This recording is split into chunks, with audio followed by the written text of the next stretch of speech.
Hello everyone and welcome to the Brainwave. I will be doing this introduction today since I am going to be interviewing Dr. John here. Doc John as they call him, the Astro Master if you will. So this is the third episode of the Brainwave. We're having a lot of fun so far. Hope you guys are still with us. So John. Yes sir. We mentioned it a little bit in the first episode, Mm-hmm. the introductory episode. What's your field? What did you major in college? Astrophysics. Astrophysics. Space physics. Yeah. Or astronomical physics, rather, because that's what it actually goes under. Astrophysics is a, shortened word for it, but it's astronomical physics, understanding the universe and everything in it. There we go. So we have a professional astrophysicist with us. As Neil deGrasse Tyson says, your personal astrophysicist. That's my Neil deGrasse Tyson voice. I apologize. It was trash. It was garbage. But anyway. You should be ashamed. I'm sorry. So, because I am pretty damn impressed and mind blown by your educational background. I has brains. Let's start earlier though. What got you interested in the field of astronomy and physics? What got me interested in the field of astronomy and physics? Well, they certainly didn't happen at the same time. Astronomy happened far sooner. Physics kind of just popped up after. I was like, oh, well, why?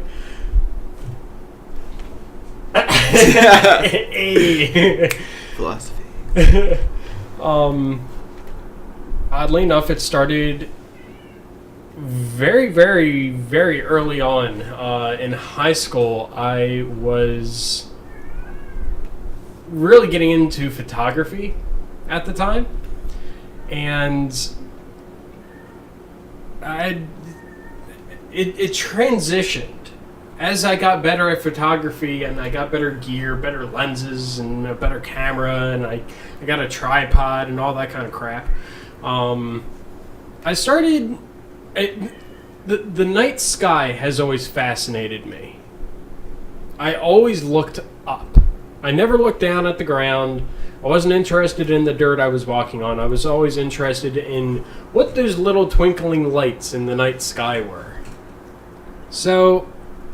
when I finally got better camera equipment, I started taking pictures of the stars.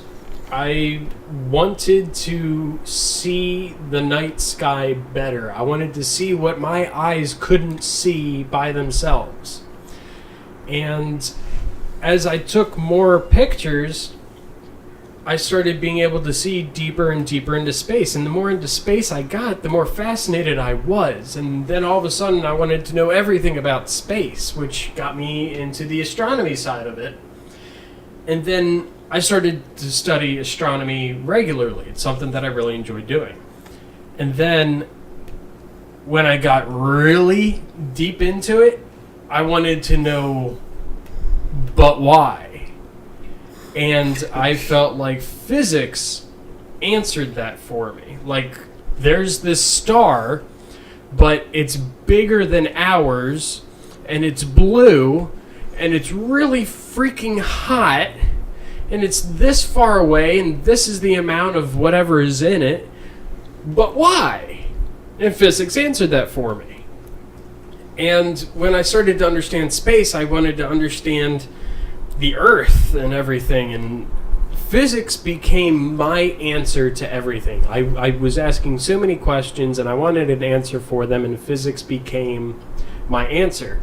So later on, I took astronomy, and I took physics, and it became astronomical physics.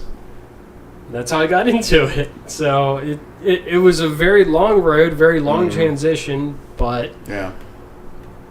just fascinated me. I fell in love with the universe, and I wanted to know why it did what it does, and astrophysics was my answer for that. Yeah. Well, you certainly went to some reputable institutions. Go into that, because I think people need to hear that, because this is just incredible. Okay. I actually started off at Harvard Community College. That was absolutely nothing astronomy or physics related. I thought I was going to be a graphic designer. I still do it on the side, not professionally. I do it just to piss away my valuable time. After that, I didn't even get a degree from this university, rather. I just took a few classes there in astronomy. I went to Towson University, same college that my dad went to. But they were offering a few like basic astronomy courses, and that's when I started first getting into space. So that's where that started. And then I started applying like crazy, and one of the first schools that came back to me was Cambridge University. And I'm not talking like Cambridge, Maryland. I'm talking Cambridge, United Kingdom, on the other side of that big lake. Where, just for people who don't know, Cambridge and the program, specifically the program that you went into, Isaac Newton, the father of physics, taught at that institution, lived at that university. Yep. And Stephen Hawking, who unfortunately just passed a couple months ago. Yeah. I was very bummed out when I found out about that. Seriously. He was the chair of that program as well. He taught at Cambridge as well. So that's just some reference for how big that program is, and how well developed the curriculum is. It was a exponential stepping stone for the progression of my field, for the progression of my professional field. I honestly never thought that I was even going to hear back from them. I decided I would just go out on a whim and be like, hey, you know what? Screw it. Let's go for it. What am I going to lose? Well, I only gained a lot. So I ended up getting my bachelor's of science in astrophysics from Cambridge University, UK. And after that, I had two options, and I almost took the first one. You know what the second option was, which I obviously took, but I don't know if I ever told you this. I almost went to Munich, Germany for their physics school. I think you had mentioned that to me. Did I? Yeah, okay. Just briefly. Yeah, they have an entire institution just in the field of physics, and then they branch off into different fields of physics. There's conceptual physics, which is a joke, because it's just, why does this ball roll down this hill? Oh my gosh, gravity, but that's relative. Sorry, any conceptual physicists. There's astrophysics, there's particle physics, I'm not going to get into all of them because there's like 20 different branches of it. But in Munich, Germany, there is the Munich Institution of Physics. And I almost ended up going there until I was accepted into the #1 worldwide school for mathematics and physics, which is Massachusetts Institute of Technology, better known as MIT. Yeah. Where I just recently, this year, graduated with my doctorates of science in astrophysics. Yeah. So thank you. Hold your applause. No, please. I'll sign autographs later. It's okay. Yeah. I'm not really that stuck up. Don't get the wrong impression of me, please. Yes. I have my moments. No, but that blew my mind, to be totally honest. And I'm still going there for my second PhD. Yeah. What are you going for? Aerospace engineering. So There you go. going for aerospace engineering. I'm going to be getting my doctorates in that. Taking more physics classes after that. Woo! Career student! Yay! Debt forever! Now, when you started going to school for astrophysics, what were your ultimate aspirations, and now what do you really want to accomplish in the field?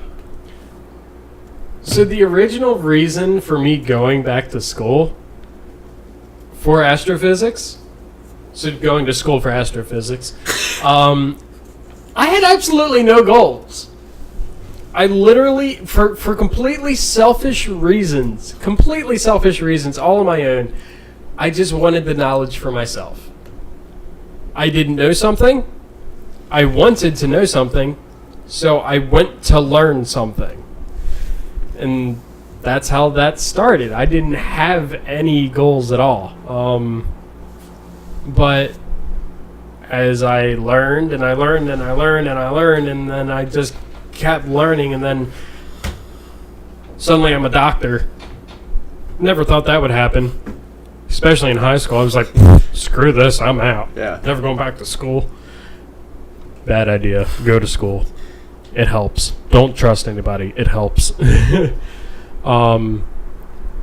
When I got my doctorates, even before then, when I got my master's, even before then, when I had my bachelor's, I wanted to start teaching other people what I knew. However little it may have been, I wanted to share that with somebody. So, if I become a professor one day, or a professor's assistant, or whatever, or just even have a part-time class of my own, I don't know if that's even a thing, but I would like to pass down my knowledge, everything that I've learned. But going to school also, and getting the degree I have from the school that I went to, has just helped my career exponentially. Yeah. Astronomically.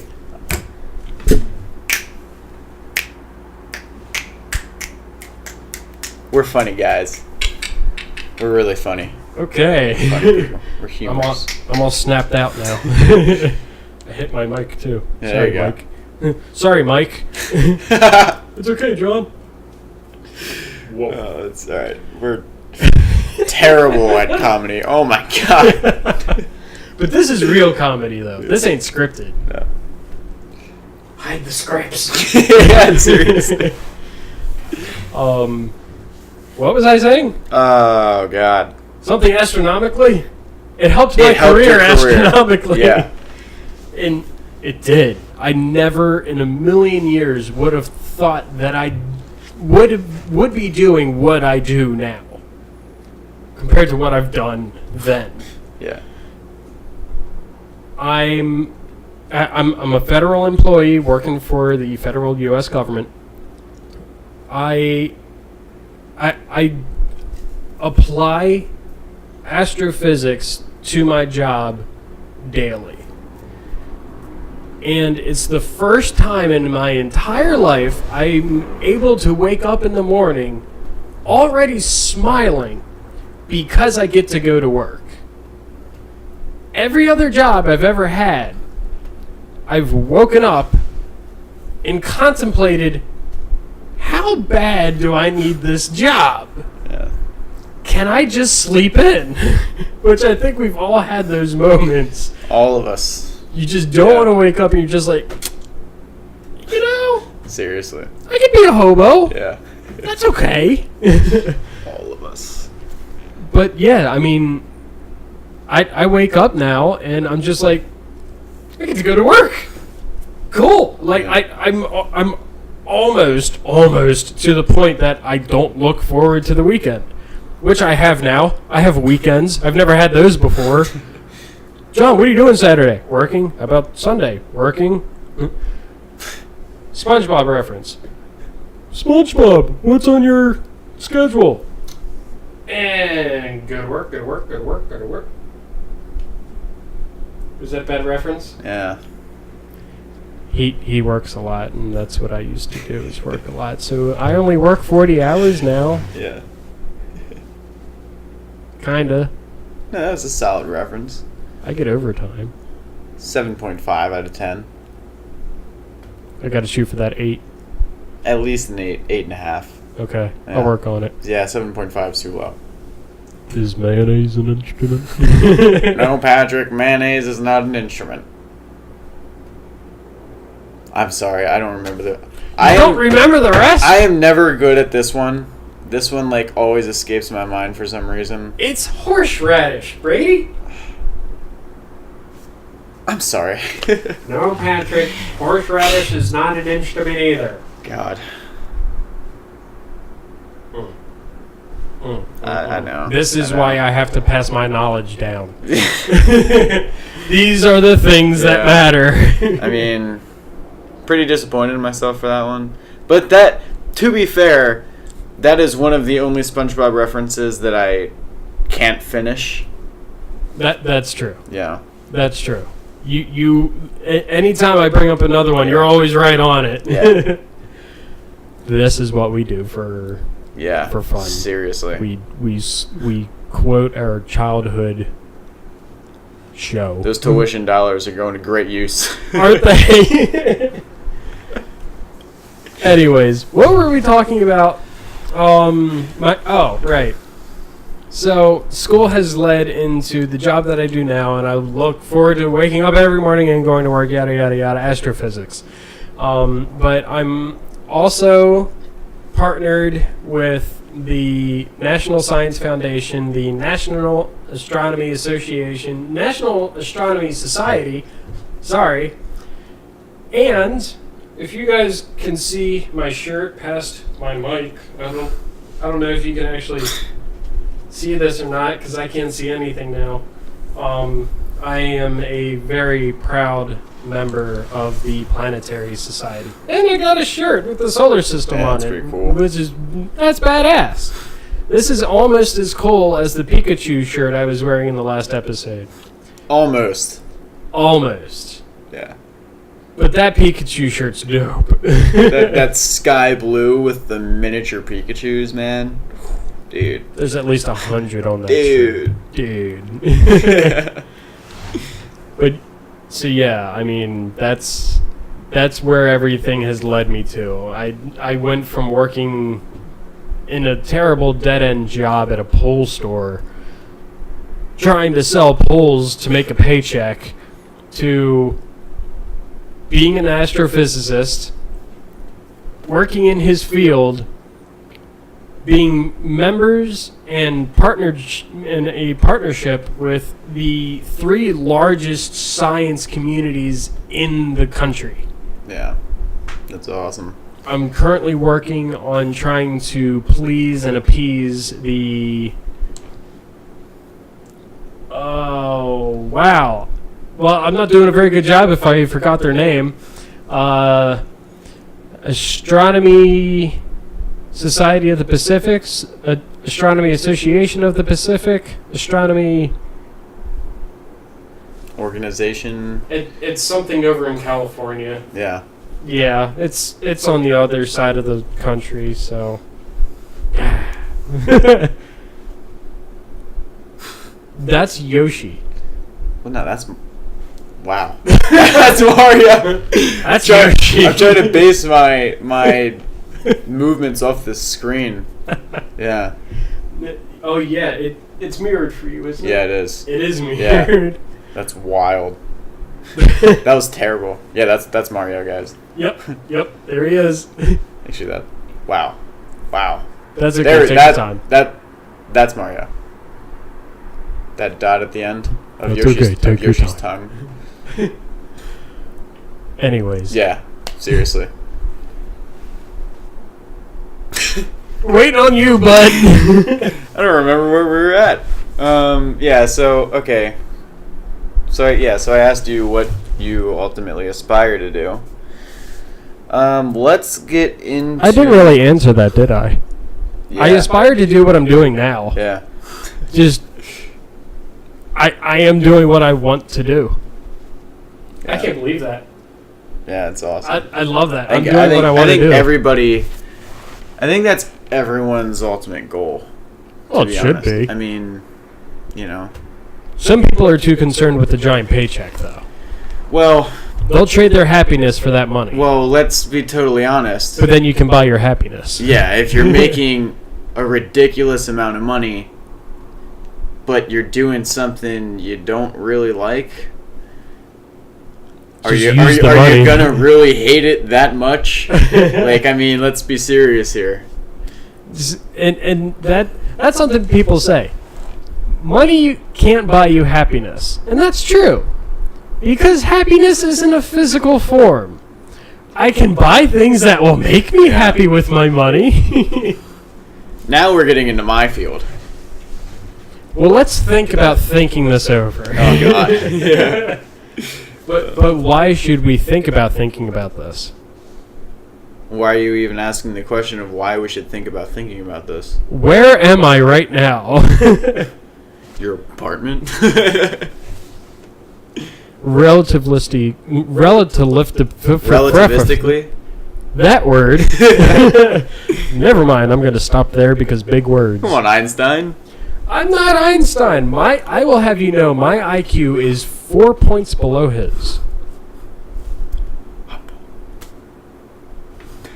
just kidding. I'm kidding. No. I'm sorry, it's actually 3 points. His IQ is a 162, right? I thought his was 166. Oh. I could be wrong. Then I'm 7 points under him. I could be wrong. Now I feel stupid. I have to go read a book. Okay. Back to yes. Astrophysics. Sorry, got totally off topic. Yeah. We do that a lot. Just let's get into the actual field. Sure. It's a big field. It is a big field. Lots of grass. Lots of bugs in that field. I was just about to ask if you got my joke, and then you just took it to a whole nother level, so I guess you did. This is our transcendent comedic talents. Totally. Showing their faces, like showing its face. And when he faces, but does it really have a face? I don't know, man. Let's get back to damn. Yeah, here we go off topic again. So let's get into the actual field and the modern progress that's going on. Big progress. I'm just trying to think of one thing to focus in on because a lot of people don't know a whole lot about it, and neither did I until a year ago. So, I mean, if you had to pick one thing, you've got a universe to choose from. Yeah, seriously. I love making space jokes. As corny as that was, it's pretty accurate. Let's for the science people out there and anyone else who's interested, let's get into this real quick. With dark energy and dark matter. Okay. Those are two titles that are thrown around a lot. Yep. Can you give us some information on what dark energy and dark matter actually are, so far as we can theoretically understand it? Sure. It's not so theoretical. It is a theory, but the reason why we call it dark energy or dark matter is just because we don't know what it is, but we know it exists. So, is it theoretical? No. Is our understanding of it or what we think it is theoretical? Yes. So the dark aspect, the dark in the dark matter is a nod to our ignorance. Exactly. That's exactly what it is. We don't know what it is, so we call it dark. It's a plug-in name until we can give it something else. Can you tell everyone why we're studying it? Because dark energy has made a couple of headlines recently. I will say this now because this seems to be major confusion for a lot of people. Yeah. Dark energy and dark matter are not the same thing. They are different. Yes, they are. People think that, Dark energy. It comes from dark matter. No, you're wrong. Congratulations, you're wrong. But that's my opinion. Then your opinion's wrong. He hears me say stuff like that all the time. Dark matter has taken a huge leap in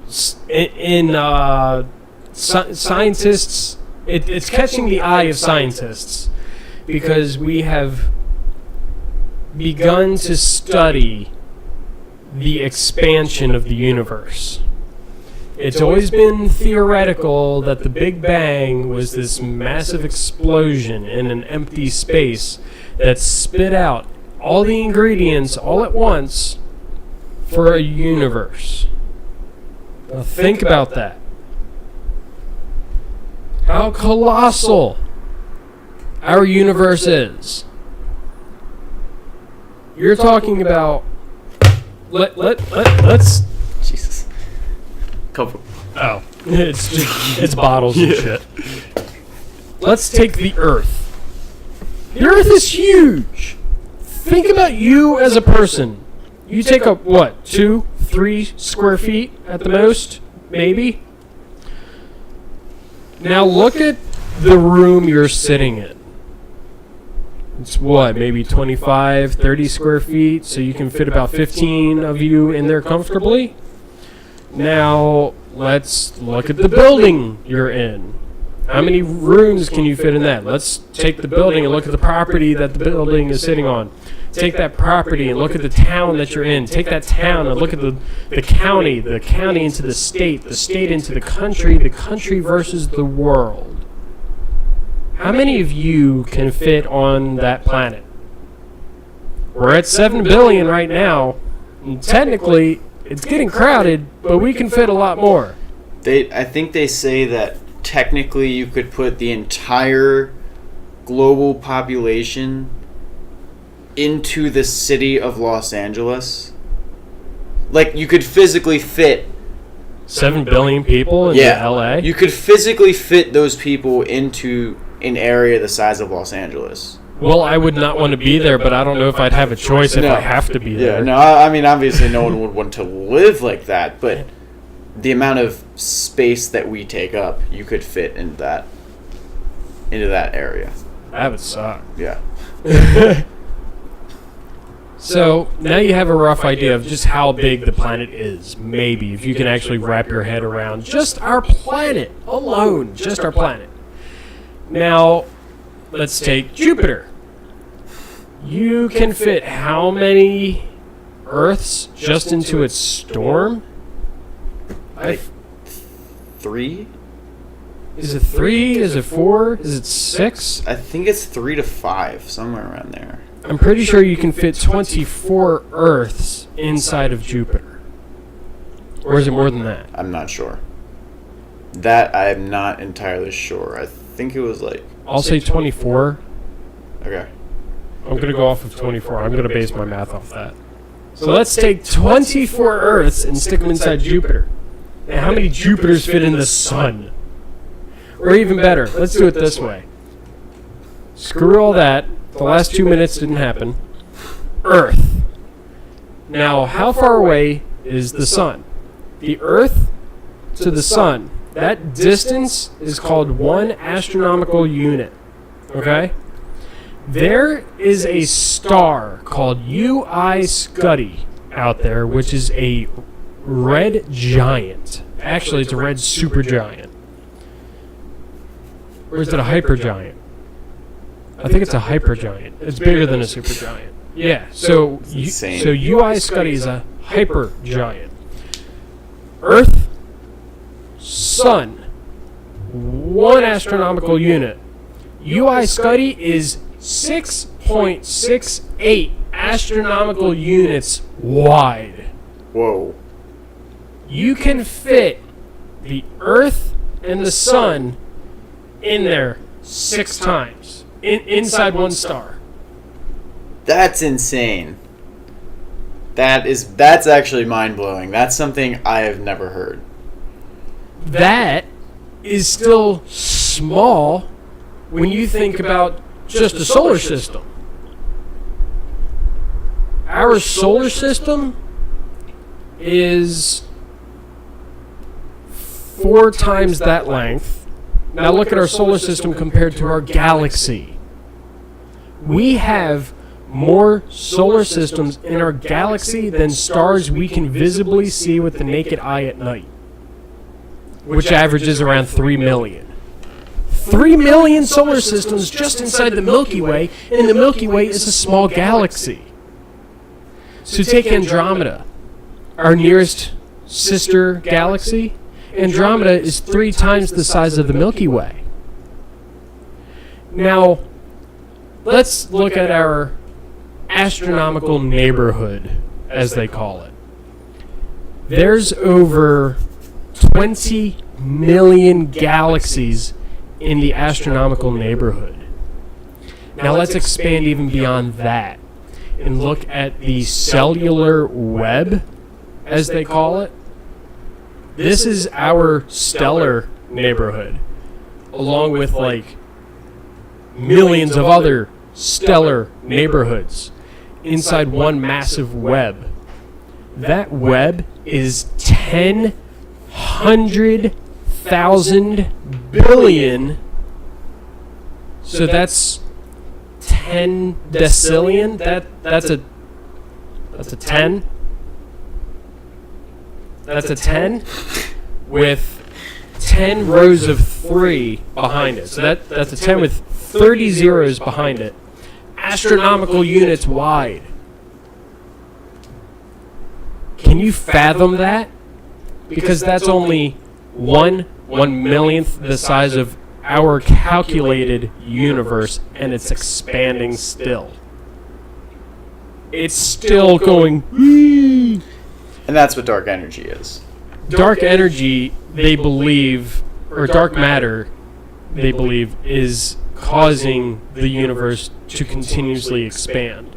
They think it's kind of like an anti-gravity, because of course how gravity works, everything wants to come back together. Matter wants to recollide with itself. It wants to become a solid. Well, I shouldn't say solid. It wants to do this. Yeah. Dark energy, damn it, dark matter says, no, you can't do this, but you can do this. In the opposite way. Wow. I'm so good at explaining things. Seriously.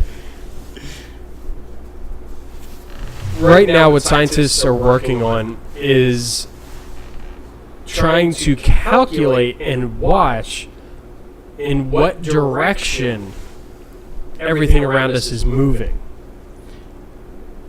If we can follow everything, like if we're Earth, right in the middle of this giant sphere that we are measuring, shut up, and we see half of it going this way and the other half is following that, and it's all going out, or if it's all going out away from us, or in whatever direction it's going in, we have to first be able to measure the distance of that object, how old that object is, and then we can decipher what direction that object is going. We already have satellites that are actually working on this. If the object is moving towards us, the satellite highlights it in a red glow. If it's moving away from us, it highlights it in a blue glow. And it works the same way as sound. Have you ever heard a race car go by you really fast? It's like, right? Mm-hmm. It's because of the way that the sound waves are moving. As it's traveling towards you, sound is cutting through the air to get to your optical, or your, not optical, what's the one with the ears? Auditory? Auditory? Audio? I don't know. I'll go off auditory sensors. The way that the sound is reverberating through air to get to your audible sensors is different than after it passes. That's why as it approaches, it gets to a higher tone, and as it passes you, the tone changes. So it's not just fading in and fading out, but it's going to a higher pitch and a lower pitch. It works the same way in optics. We just transferred the audible censorship into an optical censorship. So when it's coming towards us, it's highlighted in red. When it fades away from us, it's highlighted in I blue. thought it was the opposite. Blue and red? Yeah, because red is longer wavelengths. Red is in longer wavelengths. Yeah, blue. Yeah, blue is a shorter wavelength because of the saturation difference. He's right. I'm wrong. Congratulations. Thanks, man. Dick. I was thinking about that. I just had to. This fucking jerk. That's it. My bad. Done with the podcast. Yeah, Done. seriously. It's all done. So yes, you're right. Blue is moving towards us. Red is moving away. And that's the red shift. Yeah. Yes. The galactic red shift. Correct. So that's what we're working on right now.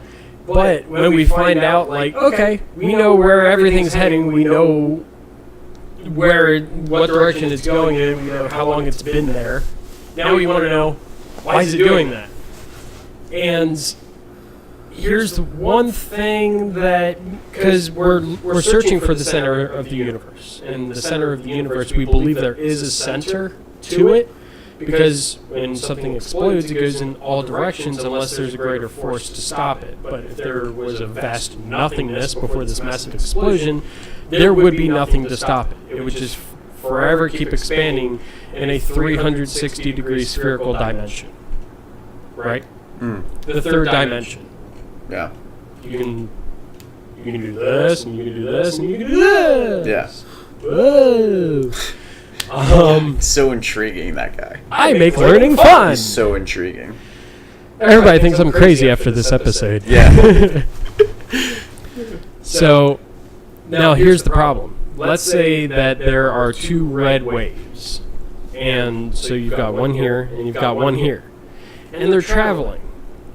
But they're not traveling perfectly perpendicular from each other, but they're not traveling outwards either. Because like an explosion would do, they would travel apart from each other.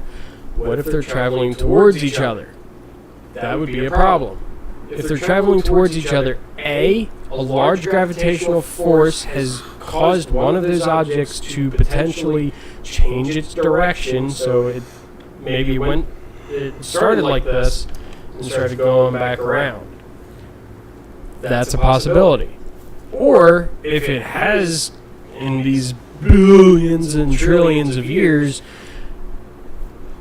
and they just collide into each other at some point, where did that second object come from? Why is it coming from that direction? If it's only ever gone that way, that's a problem, because now there's just not one center of the universe. There's not just one Big Bang. There might have been a second one. Yeah. And that's the problem. That's what we're working on, is going, why is it doing this? Why didn't it just... We like the idea that it may have just curved around something, but to shorten this up, dark matter is very intriguing to us because, A, we don't know what it is. And as scientists, if we don't know something, we want to know it. That's why we're scientists. And we want to know if it's real, if it really has a cause to the expansion of the universe, and we just want to understand it. We don't know what we're going to do with it until we understand it. Dark energy works the same way. Energy is caused by everything. You cannot create nor destroy energy. Energy is always. Energy works the same way as dark matter. Matter affects matter. Energy affects energy. Dark energy expands energy in all directions. It's like it's like a magnet that pushes everything away. Dark matter is the same thing. It doesn't want to be near anybody. It's a loner. So it's the same thing, but they have nothing to do with each other. Right. You got that? Yeah. You got that? They don't touch. Now, and if I can just add a little bit, I believe dark matter is also... I think they use that to describe the mass of a galaxy, because we can only calculate what, like 4% or something. If that. Yeah, So they're guessing, like, I think the other 96%, I think, is that dark matter? Is that... Because I've heard that term used to... Yes and no. I mean, it could be a high mix of many things that, for whatever reason, we just might not be picking up, which is highly possible. Because some people think that the vast void of space is just a vast void. No, you're still floating through a whole lot of matter. Don't worry about it. There's just no oxygen, which you need, so you call it a void. It's not a void. There's everything everywhere.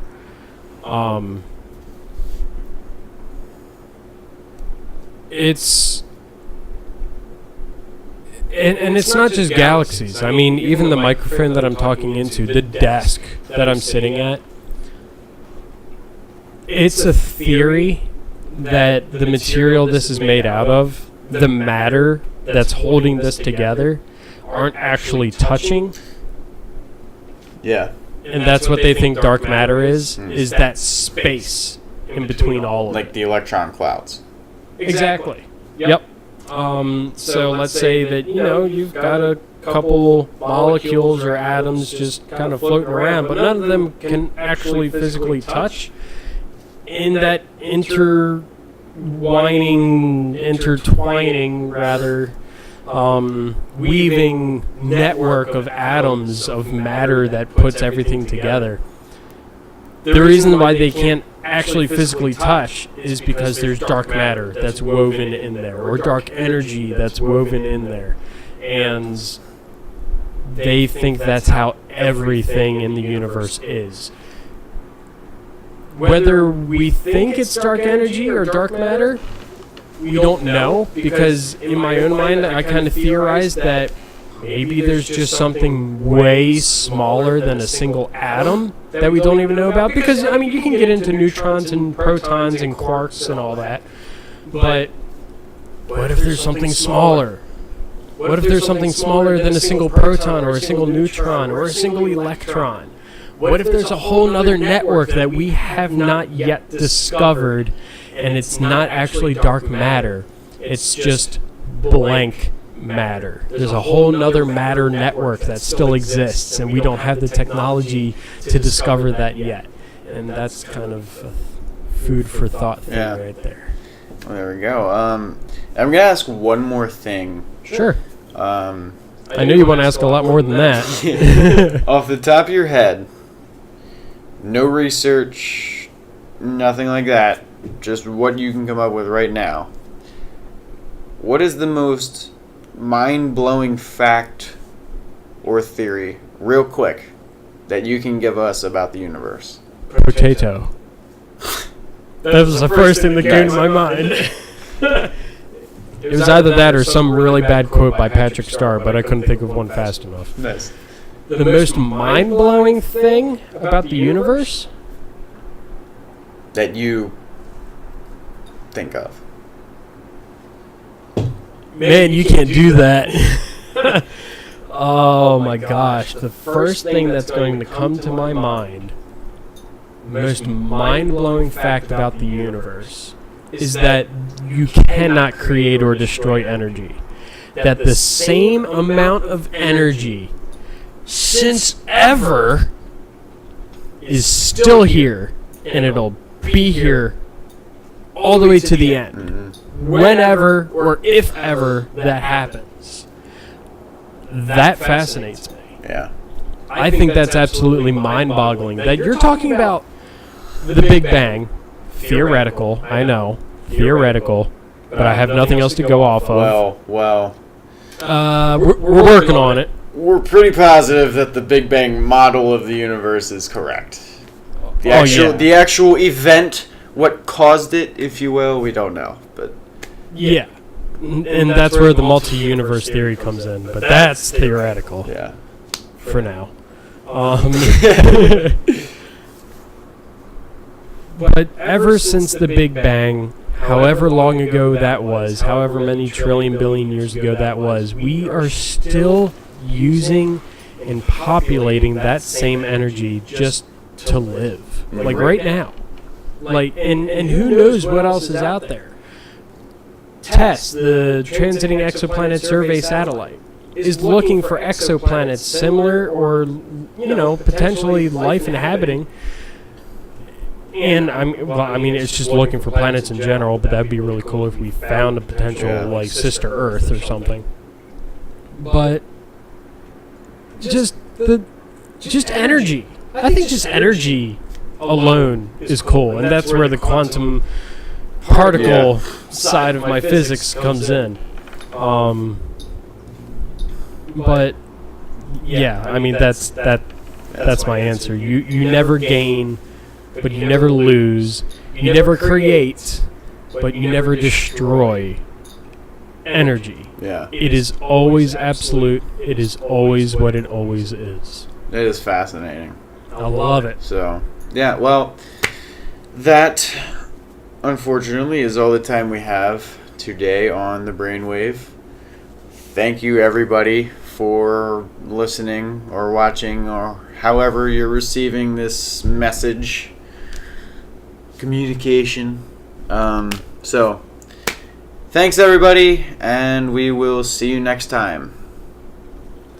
See you next time, guys. Bye.